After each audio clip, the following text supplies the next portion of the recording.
वालेकुम वरहमतुल्लाह। Dear students, इससे पहले हमने न्यूटन का फर्स्ट लॉ और सेकंड लॉ डिस्कस किया था। न्यूटन के सेकंड लॉ का मैथमेटिकल फॉर्म हमने डिराइव किया था F=ma।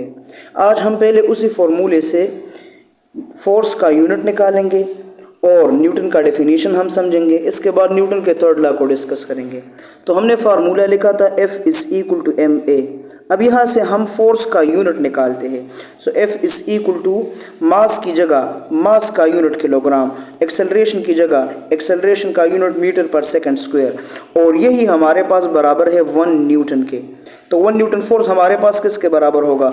अगर हमारे पास कोई बॉडी है 1 किलोग्राम, 1 kg बॉडी है हमारे पास, और उस पर हम इतना फोर्स लगाए कि उसमें 1 मीटर पर सेकंड स्क्वायर एक्सेलरेशन प्रोड्यूस करे।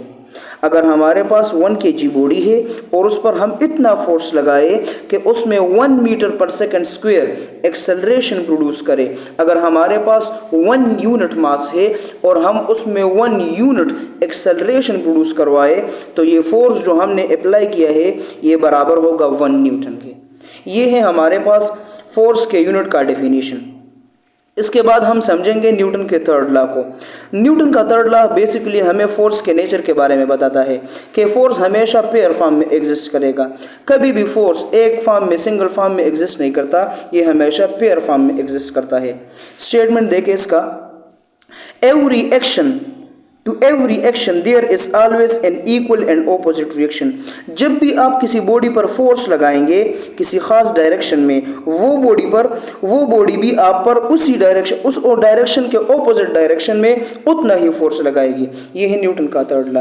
Every action has a reaction equal in magnitude but opposite in direction. जिस तरह आपको नजर आ रहा है कि यहाँ पर एक बंदा इस बॉल को हिट कर रहा है, तो किक करने के बाद जैसे ही ये किक करेगा, ये रहा एक्शन फोर्स इस डायरेक्शन में, वो बॉल भी इस फुट पर इसके ऑपोजिट डायरेक्शन में फोर्स लगाएगा। ये दोनों फोर्सेस मैग्नीट्यूड में बराबर होंगे लेकिन इनका डायरेक्शन ऑपोजिट होगा।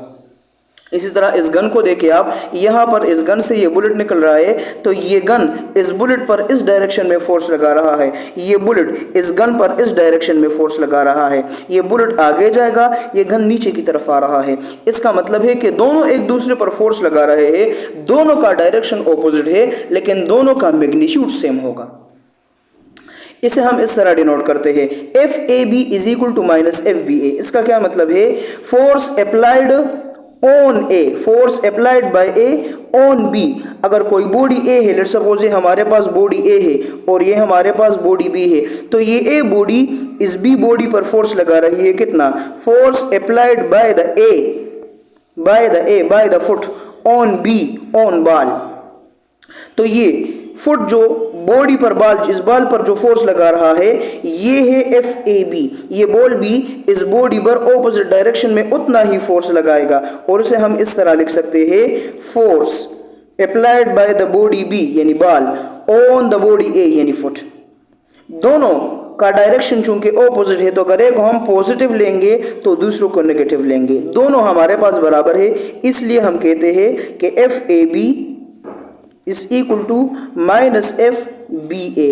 और ये ऑपोजिट डायरेक्शन हमें शो कर रहा है, नेगेटिव साइन हमें शो कर रहा है ऑपोजिट डायरेक्शन को। नेगेटिव साइन हमें क्या शो कर रहा है? ऑपोजिट डायरेक्शन को शो कर रहा है। ये है न्यूटन का थर्ड लॉ। यहाँ पर एक मिसकंसेप्शन अक्सर हमारे जहन में आती है कि अगर दोनों बॉडी एक दूसरे पर ऑपोजिट डायरेक्शन में इक्वल फोर्स लगा रही है, तो दोनों एक दूसरे को कैंसिल आउट क्यों नहीं कर रही?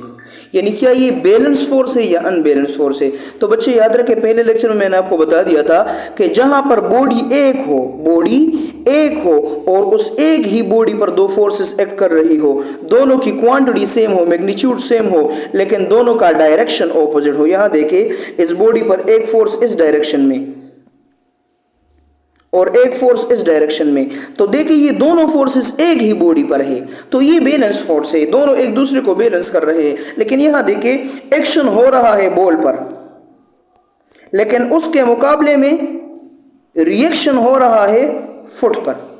तो ये दोनों किस तरह एक दूसरे को बैलेंस करेंगे? ये एक बॉडी पर नहीं है, इस तरह ये बैलेंस फोर्स नहीं है, ये एक्शन और रिएक्शन का पेयर है। याद रखें, न्यूटन का थर्ड लॉ हमें ये बताता है कि एक बॉडी उस पर एक्शन होगा, दूसरी बॉडी पर रिएक्शन होगा। एक बॉडी एक्शन परफॉर्म करेगा, दूसरी बॉडी रिएक्शन परफॉर्म करेगा। ये एक्शन और रिएक्शन दोनों के दोनों फोर्सेस लगेंगे, लेकिन एक बॉडी पर नहीं, डिफरेंट बॉडीज पर। इसलिए ये एक दूसरे को कैंसल आउट नहीं कर सकते।